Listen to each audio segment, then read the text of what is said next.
Good morning વિદ્યાર્થી મિત્રો. ધોરણ 7 વિષય સામાજિક વિજ્ઞાન, યુનિટ 7 પ્રાદેશિક સંસ્કૃતિનું ઘડતર.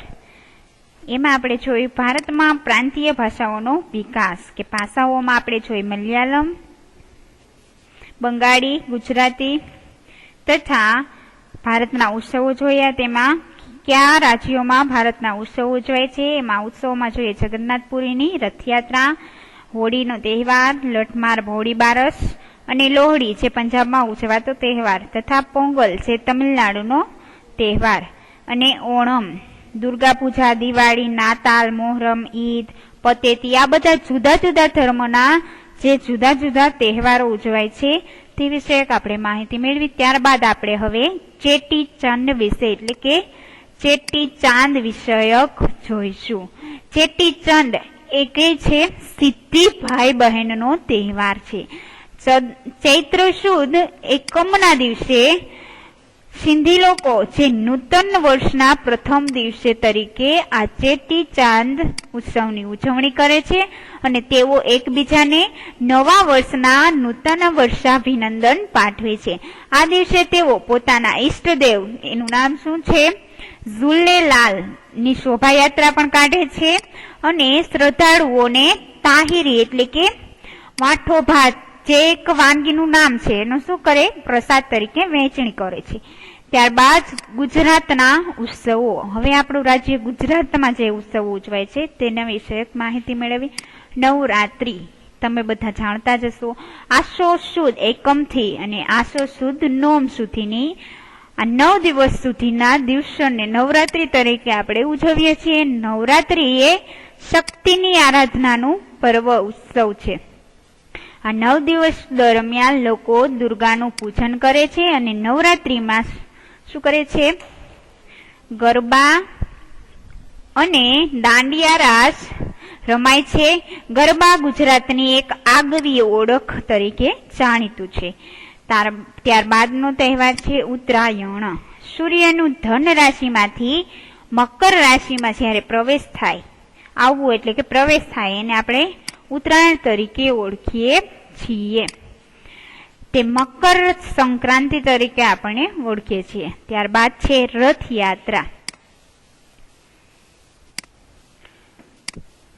જગન્નાથપુરીની રથયાત્રા ની શરૂઆત આપણે જોઈએ કે ભારતના વિવિધ ભાગોમાં અષાઢ મહિનાની સુદ બીજના દિવસે જગન્નાથની રથયાત્રા નીકળે છે અને જેમાં અમદાવાદ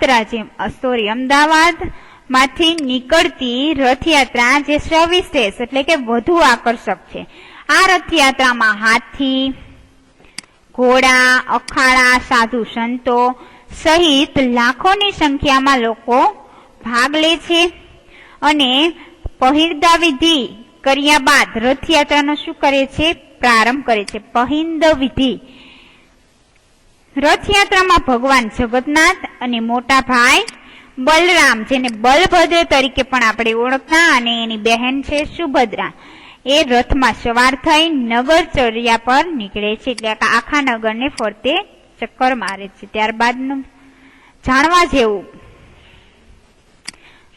ફોટામાં આપણે જગન્નાથપુરીની યાત્રા જોઈ. ત્યારબાદ હવે જાણવા જેવું કે ગુજરાતમાં રથયાત્રાનો પ્રારંભ કરવાનું શ્રેય સંત શ્રી નૃસિંહદાસજી, જે 1878 નો જન્મ છે, એનો ના ફાળે જાય છે અને સોનાની સાવરણીથી રથની આગળનો રસ્તો સાફ કરવામાં આવે છે, જેને પહિંદ વિધિ, આપણે આગળનો શબ્દ જોઈએ પહિંદ, તો એને પહિંદ વિધિ કહેવાય છે.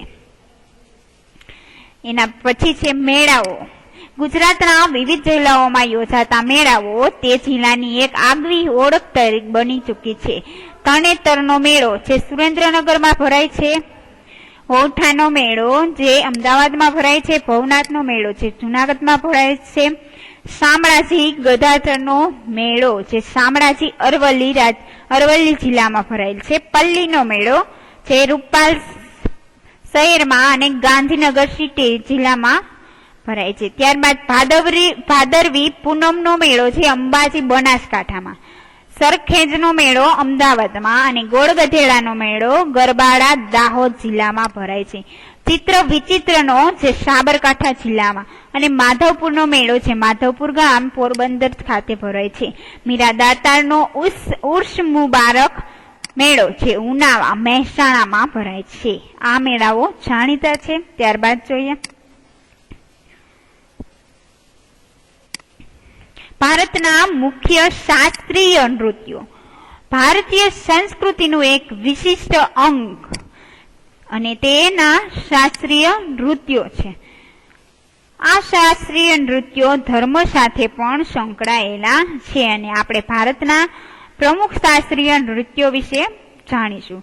કથક, તો કથક શબ્દ એ કથા પરથી ઉતરી આવ્યો છે.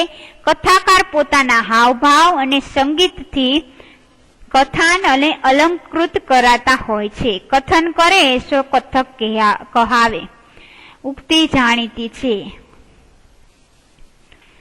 ખાસ કરીને 15મી અને 16મી સદીમાં ભક્તિ આંદોલનના પ્રચારને કારણે ઉત્તર ભારતમાં કથકનો ખૂબ જ વિકાસ થયો અને કથકના વિષયોમાં શ્રી કૃષ્ણ અને રાધાની કથાઓ, જેને આપણે રાસલીલા તરીકે નામ આપીએ, રાસલીલા નો સમાવેશ થાય છે. કથકમાં શું હોય છે? રાધા અને કૃષ્ણની રાસલીલાઓ. ત્યારબાદ છે મુઘલ બાદશાહોના સમયમાં કથક નૃત્ય રાજ દરબારોમાં રજૂ થતું અને જ્યાં એ વિશિષ્ટ નૃત્ય શૈલીના રૂપમાં વિકાસ પામ્યું. એટલે આ શૈલી ધીમે ધીમે આગળ વધતી ગઈ અને 15મી અને 16મી સદી બાદ કથક પરંપરાઓમાં વહેંચાઈ ગયું અને આ પરંપરાને ઘરાના કહેવામાં આવે છે. આ બે પરંપરાઓમાં જયપુર અને લખનૌનો પણ સમાવેશ થાય છે. 19મી સદીમાં અવધના નવાબ, જે એમનું નામ હતું વાજિદ અલી શાહે, એને પોતાના દરબારમાં કથક નૃત્યને આશ્રય આપે છે અને કલાને પુનર્જીવન આપ્યું. એટલે કે કલા ફરીથી શરૂ કરવામાં. કથક છે પંજાબ, હરિયાણા, જમ્મુ કાશ્મીર, બિહાર, મધ્યપ્રદેશ રાજ્ય, આ બધા સુધી અત્યારે હાલ વિસ્તર્યું વિકાસ પામ્યું છે. સ્વતંત્રતા મળ્યા પછી કથકને 6 શાસ્ત્રીય નૃત્યોમાં સ્થાન પણ મળ્યું અને આજે કથક એ ભારતીય સંસ્કૃતિનું અભિન્ન અંગ પણ બની ગયું છે. કથક કે બાદ કથકલી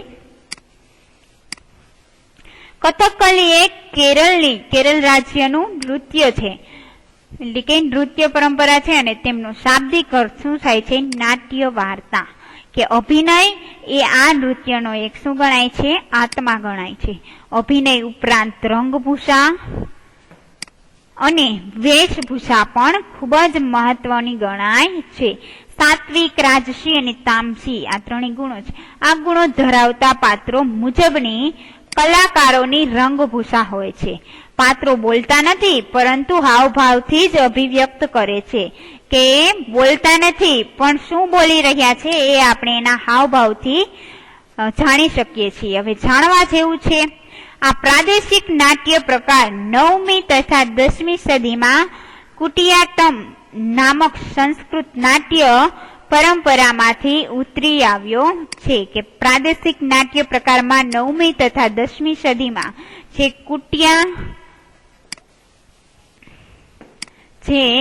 કુટિયાટ્ટમ નાટક નામક એ શબ્દ છે સંસ્કૃત નાટ્ય જે પરંપરા છે એમાંથી ઉતરી આવે. ત્યારબાદ છે મણિપુરી નૃત્ય એ પૂર્વ ભારતમાં આવેલા મણિપુર રાજ્ય છે. મણિપુર રાજ્યની ઓળખ છે. મણિપુરનું મણિપુરી નૃત્ય પ્રખ્યાત છે. મણિપુરના લોકો દરેક ઉત્સવ પ્રસંગોએ આ નૃત્ય કરે છે. આ નૃત્યમાં શરીરની ગતિ ધીમી હોવાથી તેને ભારતના અન્ય નૃત્યોથી અલગ જ સ્થાન આપવામાં આવ્યું છે અને મણિપુરી નૃત્યમાં 2 પ્રકાર પડે છે, એક તો લાસ્ય અને બીજું છે તાંડવ. જાણવા જેવું છે કે મણિપુરી નૃત્યના વિકાસમાં 18મી સદીના રાજા રાજાનું નામ છે ભાગ્યચંદ્રએ મુખ્ય ભાગ ભજવ્યો હતો મણિપુરી નૃત્યમાં અને તેમણે નૃત્ય શૈલીના પાઠ્યપુસ્તકો સમાન ગોવિંદ સંગીત લીલા વિલાસ નામનું પુસ્તક લખ્યું હતું. એ નૃત્યને લગતું.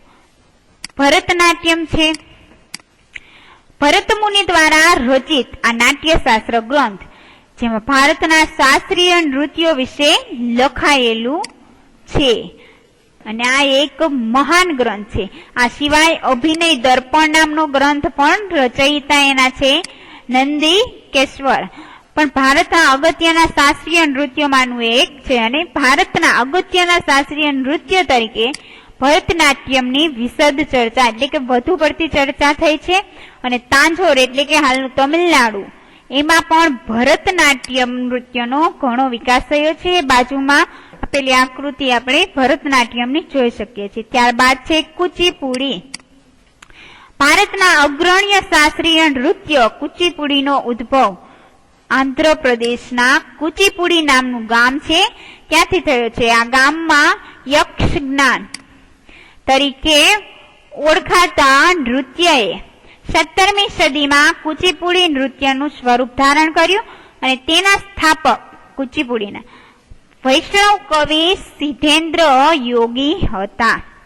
આ નૃત્ય સાથે નાટકની પરંપરાઓ પણ સંકળાયેલી છે. બાજુમાં આપણે કુચીપુડી આકૃતિ જોઈ શકીએ છીએ.